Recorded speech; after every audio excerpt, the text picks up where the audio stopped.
Hey guys, here's chapter 13. Chapter 13. Me and Winn-Dixie got into a daily routine where we would leave the trailer early in the morning and get down to Gertrude's Pets in time to hear Otis play his guitar music for the animals. Sometimes, Sweetie Pie snuck in for the concert too. She sat on the floor and wrapped her arms around Winn-Dixie and rocked him back and forth like he was a big old teddy bear. And then, when the music was over, she would walk around trying to pick out which pet she wanted. But she always gave up and went home because the only thing she really wanted was a dog named Winn-Dixie. After she was gone, I would sweep and clean up and even arrange some of Otis's shelves because he did not have an eye for arranging things, and I did. And when I was done, Otis would write down my time in a notebook that he had marked on the outside. One leather collar, one red leather leash. And the whole time, he did not in any way ever act like a criminal. Remember, do we know why Otis is a criminal yet? No. Not yet, right? I wonder if we're going to learn more about it. After working at Gertrude's Pets, me and Winn-Dixie would go over to the Herman W. Block Memorial Library and talk to Miss Franny Block and listen to her tell us a story. But my favorite place to be that summer was in Gloria Dump's yard, and I figured it was Winn-Dixie's favorite place to be too, because when we got up to the last block before her house, Winn-Dixie would break away from my bike and start to run for all he was worth, heading right for Gloria Dump's backyard and right for his spoonful of peanut butter. Sometimes Dunlap and Stuvie Dewberry would follow me. They'd yell, "There goes the preacher's daughter, visiting the witch!" "She's not a witch," I told them. It made me mad the way that they wouldn't listen to me and kept on believing whatever they wanted to believe about Gloria. One time, Stevie even said to me, "My mama says you shouldn't be spending all your time cooped up in that pet shop and at that library, sitting around talking with old ladies. She said you should get out in the fresh air and play with kids your own age. That's what my mama says." "Oh, lay off her," Dunlap said to Stevie. Then he turned to me. "You don't mean it," he said. But I was already mad. I shouted at Stevie. I said, "I don't care what your mama says. She's not my mama. She can't tell me what to do." "I'm going to tell my mama you said that," shouted Stevie. "And she'll tell your daddy, and he'll shame you in front of the whole church. And that pet shop man, he's not smart. He was in jail, and I wonder if your daddy knows that." Oh my God. "Otis is too smart," I said, "and my daddy knows that he was in jail. And you can go ahead and tell on me if you want, you big bald-headed baby." I swear, it about wore me out yelling at Dunlap and Stevie every day. By the time I got to Gloria's yard, I felt like a soldier who'd been fighting a really hard battle.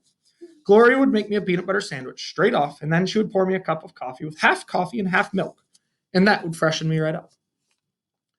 "Why don't you play with them boys?" Gloria asked. "Because they're ignorant," I told her. "They still think you're a witch. Doesn't matter how many times I tell them that you're not." What does ignorant mean? Nathan? No, not quite annoying. If somebody is ignorant, what are you saying? That they're kind of like, they think that they're always right, and that like their parents are always right. Their mom might think something, but she didn't want Opal to know that because like you might talk about somebody, but it's not like your kid should be listening on so that like and tell you, because if you want to say something you can say it, but I mean, you shouldn't tell anyone if you hear somebody say that. Agreed. So ignorant means that you don't think that person is very smart. "I think they're just trying to make friends with you in a weird way," Gloria said. "I don't want to be their friend. It might be fun having them two boys for friends. I'd rather talk with you," I said. "Plus, they're stupid and mean, and they're boys." Gloria would shake her head and sigh, and then she would ask me what was going on in the world, and did I have any stories to tell her. And I always did. Chapter 14. Sometimes I told Gloria the story Miss Franny Block had just told me, or I imitated Otis tapping his pony-toed boots and playing for all the animals, and that always made her laugh. And sometimes I made up a story, and Gloria Dump would listen to it all the way through. She told me that she used to love to read stories, but she can't read stories anymore. Take a guess. Why can't she read stories, Lana? Yeah, she can't see them anymore. "Can't you get some really strong glasses?" I asked her. "Child," she said, "they don't make glasses strong enough for these eyes." One day, when the storytelling was done, I decided to tell Gloria that Otis was a criminal. I thought maybe I should tell an adult, and Gloria was the best adult that I knew. "Gloria," I said. She said back. "Do you know Otis?" "I don't know him, but I know what you tell me about him." "Well, He's a criminal. He's been in jail. Do you think I should be afraid of him? What's he been in jail for? I don't know. For doing bad things, I guess. For being in jail. Child, said Gloria, let me show you something. She got up out of her chair really slow, and she took hold of my arm. Let's the two of us walk all the way to the back of our yard. Okay, I said. We walked and Winn-Dixie followed right behind us. What are you thinking, Kyle? I'm thinking that she's gonna try to do something bad. Maybe you think that Gloria's going to do something bad? What makes you think that? Because she's like she's not really a stranger, but like if someone you She's kind of a stranger though, yeah, right? Yeah, but like if somebody asked you to go behind their house, You probably don't do that, do you, Miss Kyla? No. We walked and Winn-Dixie followed right behind us. It was a huge yard, and I had never been all the way back. When we got to the big old tree, we stopped. Look at this tree, Gloria said. I looked up. There were bottles hanging from just about every single branch. There were whiskey bottles, beer bottles, and wine bottles, all tied on with string. And some of them were clanking against each other and making a spooky kind of noise. Me and Winn-Dixie stood and stared at the tree, and the top of his hair rose up a little bit, and he growled deep in his throat. Gloria Dump pointed her cane at the tree. What do you think about this tree? She asked. I said, I don't know. Why are all those bottles on it? To keep the ghosts away, Gloria said. What ghosts? I asked. The ghosts of all the things that I've done wrong. I looked at all the bottles on the tree. You did that many things wrong? I asked. Mm-hmm, said Gloria. More than that. But you're the nicest person I know, I told her. Don't mean I haven't done bad things, she said. There's whiskey bottles on there, I said. And beer bottles. Child, said Gloria Dump, I know that. I'm the one who put them there. I'm the one who drank what was in them. My mama drank, I whispered. I know, Gloria said. The preacher said sometimes she couldn't stop drinking. Mm-hmm, said Gloria again. That's the way it is for some folks. We get started and we can't get stopped, Rylan. You think maybe she's our mom? What is she explaining? What is the tree showing us? That she is sorry for what she's done. Mm-hmm. And what are the bad things that she's done that she's talking about? She hasn't been like good to herself. So if we remember, what was one of the things that Opal's dad told her about the mom? Lana? She drank a lot, right? What is Miss Gloria Dump telling us as well?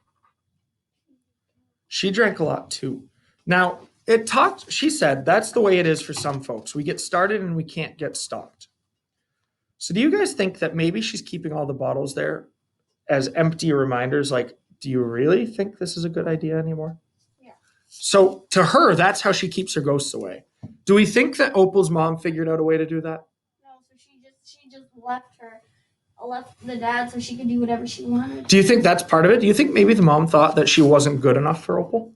And that maybe she couldn't stop her drinking? Yeah, and that Opal would follow after her, which would be bad for Opal. Mm-hmm. And then things would happen. So maybe she left because she loved Opal and she didn't want... I think we're getting a new theory on Opal's mom. Are we thinking now that maybe she left because she didn't think it was best that she was around? Yeah. Mm-hmm. Let's find out. Are you one of those people? I asked. Yes, ma'am, I am. But these days, I don't drink nothing stronger than coffee.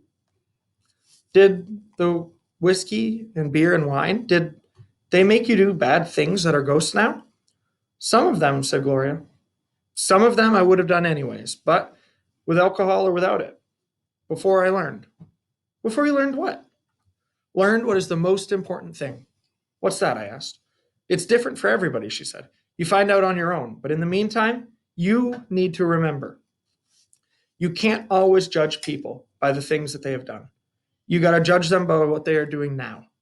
You judge Otis by the pretty music he plays and how kind he is to those animals, because that's all you know about him, right? Yes, ma'am, I said. And them Dewberry boys, you try not to judge them too harsh either, all right? Okay, I said. All right then, said Gloria Dump. And she turned and started walking away. Winn-Dixie nudged me with his wet nose and wagged his tail. When he saw I wasn't going, he trotted after Gloria. I stayed where I was and I studied the tree. I wondered if my mama, wherever she was, had a tree full of bottles. And I wondered if I was a ghost to her, the same way she sometimes seemed like a ghost to me. Bum, bum, bum.